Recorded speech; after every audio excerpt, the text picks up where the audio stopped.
Jalao dives into action with his new power-up but is taken aback when his sword is destroyed during his attack.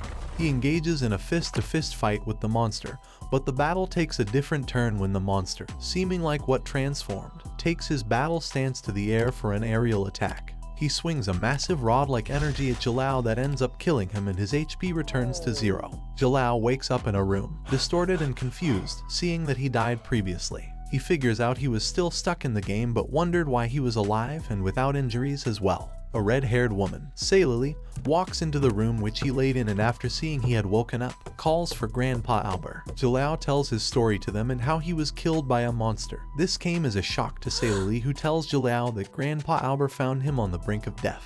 Grandpa Albert clears Jalao's confusion about being in a game, and Jalao, in an attempt to prove Grandpa Albert wrong, shows them his player status. However, being the only one who can access his player status makes him look like a madman to his little audience. While he scrolls through his status window, he realizes he has lost every hope of communicating with the outside world. It is then that Grandpa Albert reveals to Jalao that there is no escape or returning home, because he was now stuck like they were. Saylily explains that the Temple of Kebri is rumored to be the only escape from their captivity, but it was quite impossible as it has never been breached before. While he groans over his predicament, he notices a new icon with a task on his status window. In the task, his reincarnation is explained, thanks to the protection from the god of Kebri who is under a seal. His assignment is to find the Temple of Kebri, an endless maze with no survivors recorded, defeat the monsters, and release Kebri. The reward for his assignment is the key to the exit of his captivity. Jalao sits out thinking about his mission when Saylily walks into him. He asks her questions about their location, and that is when she discerns he wants to look for the Temple of Kebri. She warns him about his plans as it would most likely cause his death, but he counters with the fact that he died before and is determined to find the temple no matter what it takes. On their way, they are ambushed with waves of energy, but luckily they are blocked by Saylily. The shots were sent by Boban, the leader of the hunter thieves, lazy to go hunt in the desert, so they steal the items of other hunters. Saylily offers to fight off Boban and his goons herself, yet Jalao rejects her idea because he never leaves a companion behind nor runs away from a fight. Boban ambushes Jalao against a tree and Jalao counters the ambush with his core strength. Boban finally reveals his anger is focused on the fact that Saylily refused his proposal of a possible relationship between them. He offers a duel over Saylily's hand, with Jalao, who he thinks is her new partner. Jalao agrees to the duel after getting a new task to defeat the Shadow Swordsman. Boban, not because he had feelings for Saylily, but because the reward for the mission was a map outside the desert. The fight begins and it somewhat looks like Boban has the upper hand in the battle. Saylily offers to go with them while Jalao goes to get help, knowing Grandpa Albert is the only one who can outmatch Boban, and Jalao refuses. To make the match fair and look good in front of Saylily, Boban gives Jalao his second sword. In the first part of the duel, Boban and his shadow simultaneously attack Jalao and slash his shoulders, leaving him injured. Jalao heals himself with a power-up and is mocked by Boban and his companions. Jalao mocks Boban for going easy on him, and this makes Boban very angry. Boban shifts into action, visibly splitting himself into two more shadow clones with his ability, and attacks Jalao, who manages to maneuver the first attack and gains a new ability. Boban is filled with rage and decides to show Jalao no mercy. He takes the duel to the next level and withdraws his sword from Jalao, who is now faced with three opponents wielding double swords. Boban launches his finishing blow at Jalao called Desolate Assault. Jalao is left to dodge thousands of blades and clones without a weapon and is slashed in the process, reducing his HP furthermore. At the peak of Boban's attack, Jalao is caught in a massive ball of energy that is about to break out when Grandpa Albert arrives in time and intercepts the attack. Grandpa Albert tells Jalao and Saylily to follow him home, that a thunderstorm is approaching and the fight is over. A mad-driven Boban declares that no one leaves unless he destroys Jalao, but Albert counters that if he hadn't stopped Jalao's attack at the right time, Boban would be a dead man. While Boban rages on about the battle not being over yet, Jalao receives a victory notification and is given the rewards. Back at the cabin, Saylily tends to Jalao's wounds and thanks him. She also tells him a bit about her childhood with Boban before exiting to help Grandpa Albert. While he goes through his reward and plans his possible escape, Grandpa Albert walks in to check up on him. Jalao seeks Grandpa's wisdom on how Boban ended up the way he is, regarding the fact he was Saylily's childhood friend. Grandpa Albert tells the tale. 10 years ago, on the night when he and Saylily were teleported to the land of, they encountered a monster devouring a family. That night Boban's parents were murdered, but luckily Albert arrived in time and saved Boban. The event was so traumatic for Boban that he lived his life with the sole purpose of killing the monster, and that shaped his attitude to what it is today. Jalal analyzes that his mission and possibility of survival are slim, so he tells Albert about his plans to escape and asks Albert to teach him how to fight. Jalal, thinking he might have been a bit outspoken, regrets it. However, Albert tells him to attempt a test that would determine if he's a worthy student.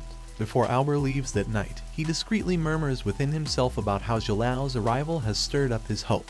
He believes Jalal can lead everyone to escape out of. The next day, Jalal completes a daily mission of exercises and is visited by Sailali. Jalal tells her that he is preparing for his training session with Albert, and she is excited at what ability he would awaken. She tells the tales of her home under the tree with Jalal when they are interrupted by Grandpa Albert. The time for the test begins. Grandpa Albert activates a teleportation portal with his elemental power of thunder, and gives Jalal his trusted sword, Ozil. Jalal is to bring the head of the Beast King in 3 days and unlock his elemental power in order to use Ozil to its full potential. Jalal is warned about how dangerous the test is, yet he promises to bring back the head of the beast at any cost. Immediately, Jalal is teleported to the location of the hunt, and he is discovered by a level 20 monster. Jalal uses Ozil, despite not having an awakened ability.